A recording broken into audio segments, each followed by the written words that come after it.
Friends, நம்ம இப்போ சுண்டக்காய் காரக்குழம்பு செய்ய போகிறோம். வாங்க எப்படி செய்யறதுன்னு பார்க்கலாம். ஒரு பேன் வச்சு அதில் கொஞ்சமாக நல்லெண்ணெய் ஊற்றிக்கலாம். எண்ணெய் காஞ்சிச்சு. இப்போ வடுவும் சேர்த்துக்கலாம். வடுவும் பொரிஞ்சிச்சு. தட்டி வச்சுருக்க பூண்டு சேர்த்துக்கலாம். வெங்காயம், அது கூடவே கொஞ்சம் கருவேப்பிலையும் சேர்த்துக்கலாம். நல்லா மிக்ஸ் பண்ணிக்கலாம். இப்போ வெங்காயம் வதங்கிறதுக்குள்ளே நம்ம சுண்டைக்காவை தட்டி 2 வாட்டி கழுவி எடுத்துகிட்டு வந்துடலாம். வெங்காயம் வதங்கிச்சு. இப்போ தக்காளியும் சேர்த்துக்கலாம். அது கூடவே தேவையான அளவு உப்பு சேர்த்துக்கலாம்.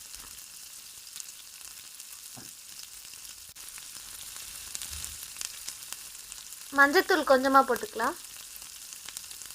நல்லா மிக்ஸ் பண்ணிக்கலாம். தக்காளி வெங்காயம் நல்லா வதங்கிடுச்சு. இப்போ நம்ம தட்டி வச்சுருந்த சுண்டைக்காவையும் அதில் சேர்த்துக்கலாம்.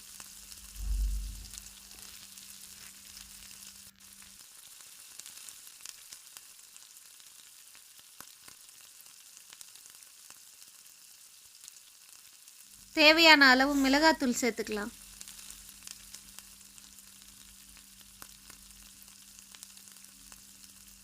கொஞ்சமாக கரைச்சி வச்சுருக்க புளி தண்ணியை ஊற்றிக்கலாம். அது கூடவே கொஞ்சம் தேவையான அளவு தண்ணியை ஊற்றி நல்லா மிக்ஸ் பண்ணிக்கலாம். இப்போ சுண்டைக்காய் வேகிறதுக்காக மேலே தட்டு போட்டு மூடி ஒரு 15 மினிட்ஸ் கொதிக்க வைக்கலாம். குழம்பு நல்லா கொதிச்சிச்சு.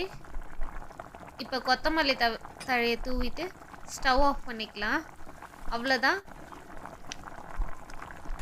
சுண்டைக்காய் காரக்குழம்பு ரெடி. நீங்களும் இதே மாதிரி சுண்டைக்காய் காரக்குழம்பு ட்ரை பண்ணி பாருங்கள். ரொம்ப நல்லாயிருக்கும். உடம்புக்கு ரொம்ப நல்லது. அப்படியே மறக்காமல் சப்ஸ்கிரைப் பண்ணிவிடுங்க.